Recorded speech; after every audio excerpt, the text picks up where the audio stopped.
Hi YouTube, this is Darkon633 and today I'm looking at the Star Wars The Force Awakens 3.75 inch mission series Wave 2. This time we're going to take a look at the Forest and Space Assortment. Unlike the first wave, I actually managed to get a hold of pretty much all the entire second wave, except for the Inquisitor, since even though I haven't reviewed it in my channel, my brother actually already owns the Inquisitor Advanced TIE Fighter that comes with the Inquisitor. I might review that one other day, but right now we'll take a look at the figures that are available here. Since I wasn't able to get a hold of the first version of Kylo Ren in the first wave, I was happy to see that Hasbro decided to reissue him with a new Build-A-Figure parts. Now, for those who didn't get a hold of the figure, now has a way to get a hold of the Kylo Ren, along with, I guess, a new set of pieces if they wanted to complete the look at the pieces here. Anyways, we'll take a look at the box as normal. We'll take a look at here where it shows a nice look at Kylo Ren and the build pieces here. Let's see. Yeah. Now we're going to take a look at PZ. Let's see, 0 something it was. So yeah, it's PC4CO. So it's a very strange looking robot actually. We'll now take a look at Goss Toowers, which I keep thinking it's Goss Towers, but it is actually Goss Toowers. The small version of the Guavian Enforcer, which looks really cool here, and General Hux, which also will be getting a 6-inch figure soon. Look at the double back, and as you can see, the third figure in the wave is the Inquisitor, as mentioned earlier. So now we'll take a look at the individual figures. First, we're going to take a look at Kylo Ren. Now overall, besides the fact this is the hooded variant, unlike the unmasked, well not unmasked, but the unhooded variant, which I reviewed already on my channel from the Armor Up series, you're going to pretty much get the same effect here, except for the fact his head is a bit hindered due to the hood. The lightsaber is pretty much the same, you're not going to get anything really different. And the articulation is pretty much the same as the other figure. It even suffers from the same single jointed hood problems. So that's pretty much it for Kylo Ren. We're going to take a look at his build weapons, which are these long claw blasters, spears, or whatever you want to call these. They're very strange looking. And I guess you can kind of plug it on the figure if you wanted to, either by the clips or something like that. But it just doesn't move a whole lot for me. We'll now take a look at the droid in the series here, which it's got a very long neck, and apparently it's a female too, so that's also kind of interesting. It does have a very C-3PO feel on the chest design and so on, so it's pretty cool.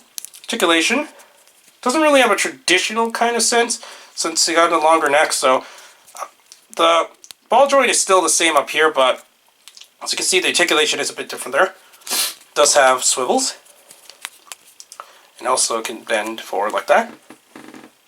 And what these is supposed to be some kind of jet boots kind of attachment, which really doesn't work too well. Suppose you could attach it to the side of your figures, and it looks something like this, but it really doesn't work whatsoever, personally. I'm going to put that up to the side. And now we'll take a look at Goss Toowers, which apparently is a mechanic in the movie. Same thing with Poe. It does have a very tiny pistol, but unfortunately there isn't any way to store it anywhere.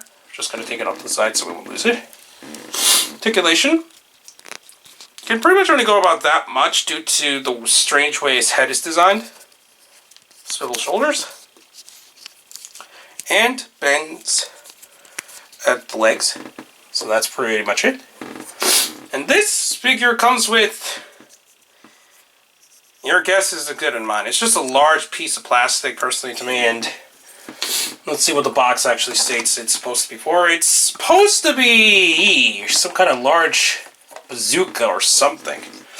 And the figure is supposed to be able to hold it since he's got the sideways arms, and then it's supposed to be able to hold it and use it as a blaster, which really doesn't work. Sorry about that. Okay. Now we'll take a look at the Guavian Enforcer, which overall design is pretty much the same as the 6-inch, so that's pretty cool. Does come with the pretty cool blaster as normal. And articulation-wise, its head is on a ball joint, which allows full movement, no restrictions. It can swivel and also bend at the legs. And his build-a-weapon piece is actually pretty cool, actually. It's a large blaster, which, while it looks pretty large on the smaller figures, I don't think it would look too bad on a 6-inch, actually. I think it'll just look like a smaller blaster on that, but as you can see, let's see, sorry about that. Looks like that. So it does work pretty well, I guess. And now we'll take a look at General Hux, which is the last figure in the wave. Hux has got that very standard kind of Imperial design, and unfortunately he does suffer from the Kylo Ren syndrome with problems with both pieces. Instead of being a separate piece and all that, it does go with the legs. Articulation is the same. You're going to get a fully ball jointed head, which had some hindrance just for some reason. And then swivels at the shoulders, and that's pretty much it. He comes with this jetpack of some sort, so he seems to be really overdoing with the jetpacks. You just plug it onto his back. There you go. So yeah, it seems like Hasbro is really loving the jetpacks in this movie line for some reason. And now, since we were able to connect at least these three together, we'll take a look at them combined. So first, what you're going to do is take these pieces and plug them in like so together. So it looks something like this. Then you're going to take these, and these are supposed to plug onto the bottom here. So you can see there are holes which plug these pegs inside, which we're going to quickly take a look at the back to see what direction they're supposed to face. Okay, so they're supposed to face forward. So we're going to quickly put this back together. So this seemed to have fallen apart on me for some reason. And we're going to plug these together. And then it's going to form, once again, something I just can't really describe what it is. I guess it's some kind of flying mechanical device of some sort. So once again, it's just something, I guess, to add play value, but not really necessary for the toys themselves. Fortunately, I do not have enough parts to form these together, but what this is supposed to do is plug this in here, and then it's supposed to plug into something else, but I do not have the piece that came with the Inquisitor, so unfortunately that's all we're going to get. So overall, I think this is a really nice wave, and I highly recommend this once again for those who have been following the Force Awakens toy line, especially since it has a pretty interesting cast of characters already in this wave alone. And I can't wait to see what's coming in the next couple waves.